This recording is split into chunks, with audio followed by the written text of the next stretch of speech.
Children, it is a continuation of the chapter Magnetic Effect of Electric Current. Now let us discuss about the force on a current carrying conductor in a magnetic field.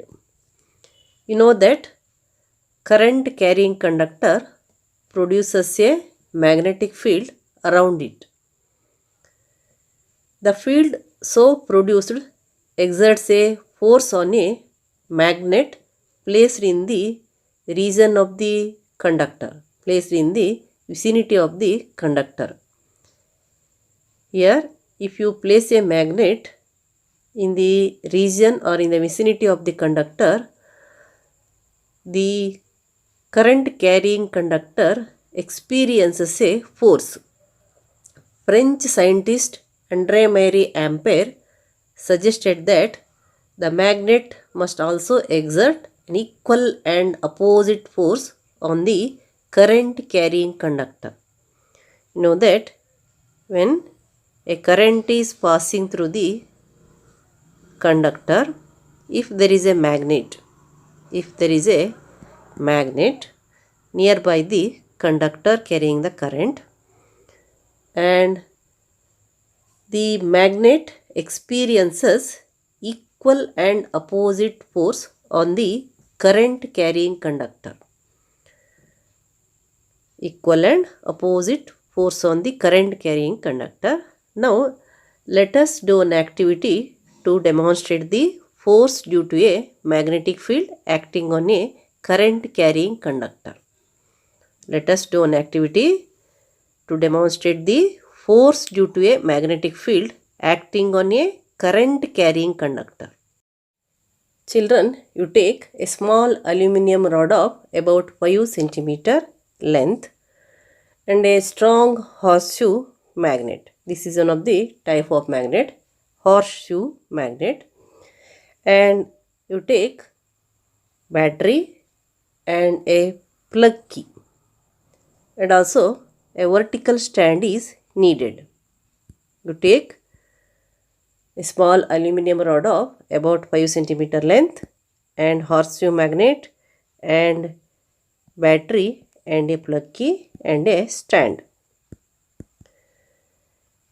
Take a small aluminum rod and using two connecting wires suspend it horizontally from a stand.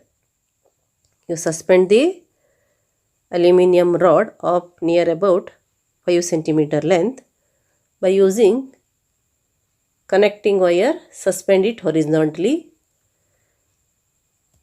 Place a strong horseshoe magnet in such a way that the rod lies between the two poles with the magnetic field directed upward. Here you know that it is a horseshoe and it is a aluminum rod, and we have to place a horseshoe magnet. We have to place a strong horseshoe magnet in such a way that rod must lie between two poles of the horseshoe magnet. Magnetic field must be directed upward. Here we must keep the magnet in such a way that the magnetic field must direct towards the upward. For this, we have to put the north pole of the magnet vertically below and south pole vertically above. Here, to get the magnetic field upward in the upward direction. To get the magnetic field in the upward direction, we have to keep the north pole downward vertically and south pole upward vertically above the aluminum rod. Here, observe here, north pole is below the aluminum rod and south pole is above the aluminum rod. In this case, here the magnetic field will be directed towards upward. Connect the aluminum rod in series with battery and key and also with rheostat. If possible, here you connect the aluminum rod with the battery and plug key in series. Now pass a current through the aluminum rod from end B to end A. Here switch on, and the current must, in the first case, the current must pass from the end B to end A. And what do you observe here? It is observed that the rod is displaced towards the left. Rod is displaced towards the left. You will notice that the rod gets displaced. What will you notice? You will notice that the rod gets displaced. Reverse the direction of current flowing through the rod and observe the direction of its displacement. Here, reverse the direction of flow of current means here you interchange the positive and negative end. Bring negative here and positive here. In that case, the direction of the current changes. The direction of the current flowing through the rod changes, and observe the direction of its displacement. Observe the direction of displacement of the aluminum rod. It now displaces towards the right. The displacement is now towards the right. In the first case, it towards the left. In the second case, it is towards the right. So, here the direction of the flow of current is changed, and the direction of displacement is also changed. Why does the rod gets displaced here? Because the direction of the flow of current is changed. So, the direction of the flow of displacement of the rod also changed. Now, you change the direction of field to vertically downward. In the first case, it was vertically upward. Now, you bring south pole downward and north pole upward. And in this case, what happens? The direction of the field changes vertically downward. That is by interchanging the two poles of the magnet. If you interchange the two poles of the magnet, that is, bring north upward and south downward, the direction of the field changes vertically downwards. It is once again observed that the direction of force acting on the current carrying rod gets reversed. In this case also, the deflection is in the opposite direction. It shows that the direction of the force on the conductor depends upon the direction of current and the direction of the magnetic field. As the direction of the magnetic field changes, the direction of displacement changes, and if the direction of the current changes, then also direction of the displacement changes. So, experiments have shown that the displacement of the rod is largest when the direction of current is at right angles to the direction of the magnetic field. So, what are the observations made here? The aluminum rod gets displaced because a force is exerted on the current carrying rod when it is placed in a magnetic field. It is a current carrying rod and it is placed in a magnetic field. You know that here AB is a aluminum rod through which current flows. It is a current carrying rod and it is kept in the magnetic field. Current carrying rod is kept in the magnetic field. So, what you observe? The aluminum rod, which is current carrying rod, gets displaced. Why it is displaced? Because force is exerted on it. Force is exerted on this current carrying rod when it is placed in a magnetic field. When it is placed in a magnetic field. When the direction of current in the rod is reversed, the direction of displacement of rod or the direction of force on the rod is also reversed. Here the direction of the displacement of the rod is reversed, means the direction of the force on the rod is also reversed. Also, if we reverse the direction of the magnetic field, by interchanging the poles of the magnet. It is observed that the direction of the force on the rod is also reversed. Here, if the direction of the magnetic field is also changed by interchanging the poles of the magnet, then also there is a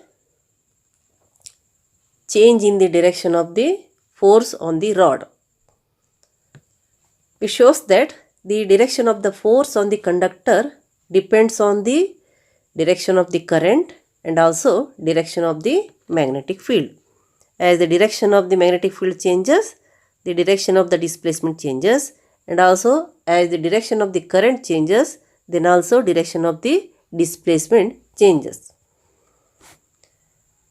It is also observed that the displacement of the rod is largest, or the magnitude of the force is maximum, when the direction of current is perpendicular to the direction of the magnetic field. When it is maximum, if the direction of the current is perpendicular to the direction of the magnetic field.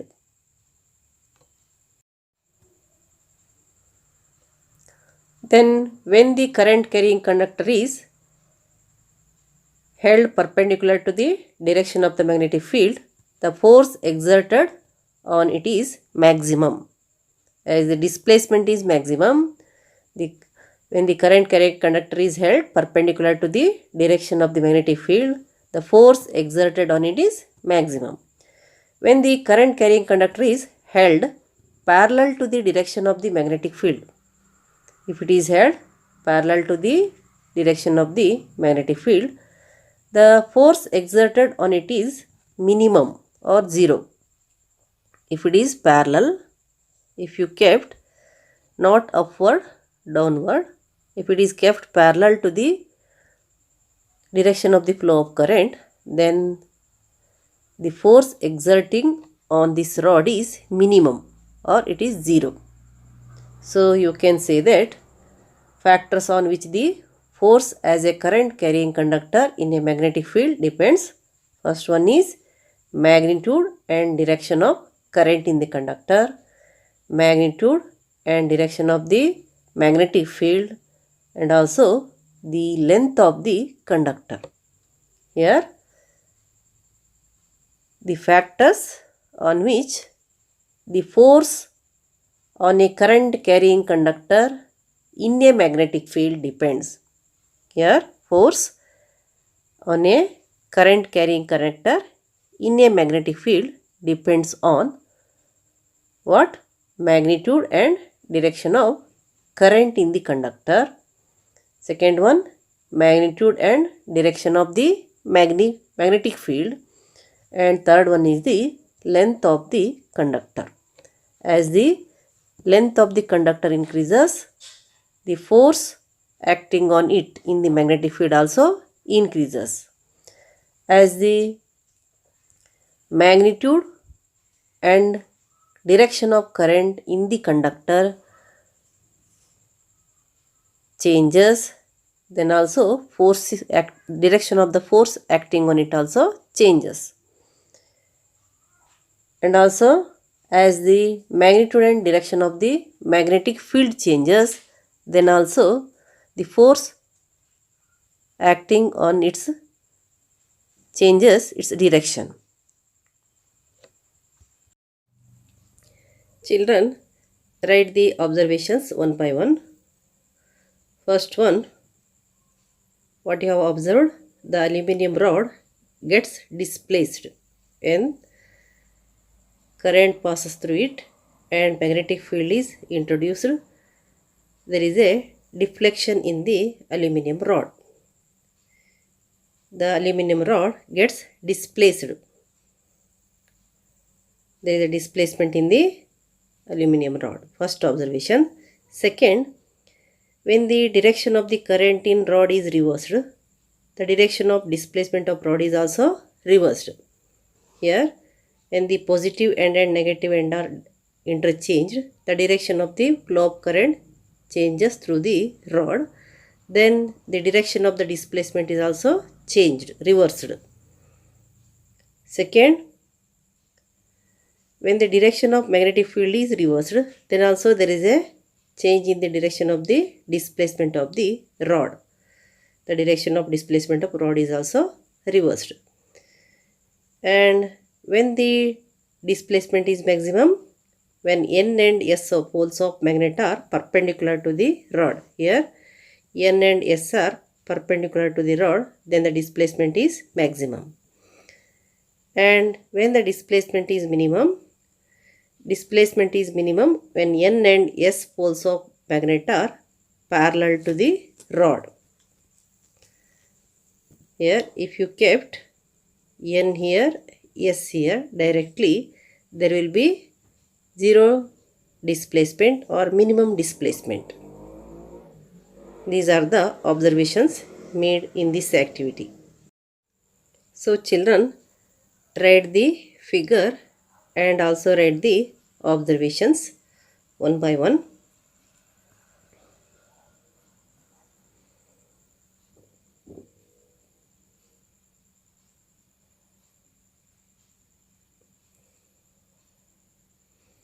Then let us write the conclusion. Write the conclusion here. First one, current carrying conductor experiences a force in the magnetic field. Here we observed the displacement, that is because of the force acting on the current carrying conductor in the magnetic field. That is the first conclusion. Current carrying conductor experiences a force in the magnetic field. Second conclusion, when the direction of the current through the conductor changes, the direction of a force on the conductor also changes. Third observation is done, then third conclusion is here. When the direction of the magnetic field changes, the direction of force on the conductor also changes. Direction of the force on the conductor also changes when the direction of the magnetic field changes. Fourth conclusion, when the current carrying conductor is perpendicular to the direction of the magnetic field, the force exerted on it is maximum. When the current carrying conductor is perpendicular to the direction of the magnetic field, then the force exerted on it is maximum. Next, fifth conclusion, when the current carrying conductor is parallel to the direction of the magnetic field, the force exerted on it is minimum, that is approximately 0. These are the conclusion you can made on these observations. Next, what are the factors influencing the force acting on a current carrying conductor? So factors on which the force acting on a current carrying conductor in a magnetic field depends. Here the first one is magnitude and direction of current in the conductor. As the direction changes, direction of force also changes. As the magnitude changes, more the magnitude, more will be the displacement, more will be the force acting on it. Next, it also depends upon the magnitude and direction of the magnetic field. As the direction of the magnetic field changes, force acting on the current carrying conductor also changes, and as the strength of the magnetic field increases, then the force acting on the conductor in the magnetic field also increases. Force acting on the current carrying conductor in the magnetic field also increases. So the second one, it depends on magnitude and direction of the magnetic field. Third one, length of the conductor. In the previous activity, we considered the direction of the current and the direction of the magnetic field perpendicular to each other and found that the force is perpendicular to both of them. Magnetic field and the direction of the current are perpendicular to each other, and also force acting on the conductor is also perpendicular to both of them. So all these three are perpendicular to each other. The three directions can be illustrated through a simple rule called Fleming's left hand rule. This law is stated by the scientist Fleming, so it is called Fleming's left hand rule. According to this rule, stretch the thumb, forefinger and middle finger of your left hand such that they are mutually perpendicular to each other. They are mutually perpendicular to each other. The forefinger, if the forefinger, so let us denote it is the first finger, points in the direction of the magnetic field, and the second finger, that is the middle finger,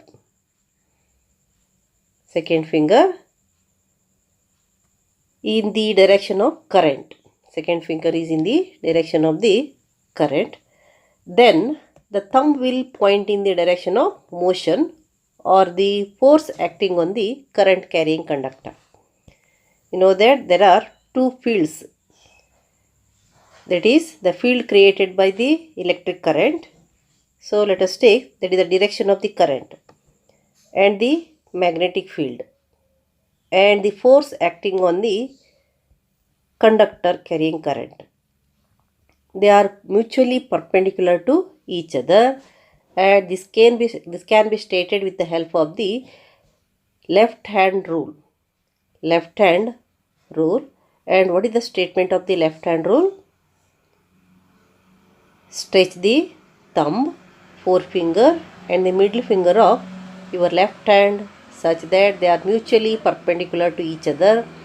If the forefinger points in the direction of the magnetic field and the second finger, that is the middle finger, in the direction of the current, and then the thumb will point in the direction of the motion of the force acting on the conductor. Here we have to keep the three fingers perpendicular to each other, and if the forefinger represents the direction of the magnetic field and the middle finger represents the direction of the current and the thumb represents the direction of the force acting on the conductor. So here see, these two angles are 90 degree and this is also 90 degree, this is also 90 degree. Field is perpendicular to force and force acting on the conductor is also perpendicular to the direction of the current, and this magnetic field and current are also perpendicular to each other. All three are perpendicular to each other. Children, write the figure and statement of the Fleming's left hand rule, and you draw this figure here. Stretch the forefinger, the central finger and thumb of the left hand mutually perpendicular to each other. If the forefinger points in the direction of the magnetic field, the central finger in the direction of current, then the thumb points in the direction of force on the conductor. Write the statement. Stretch the forefinger, the central finger and thumb of the left hand mutually perpendicular to each other. If the forefinger points in the direction of the magnetic field, the central finger in the direction of current, then the thumb points in the direction of force on the conductor. That is the statement of the Fleming's left hand rule.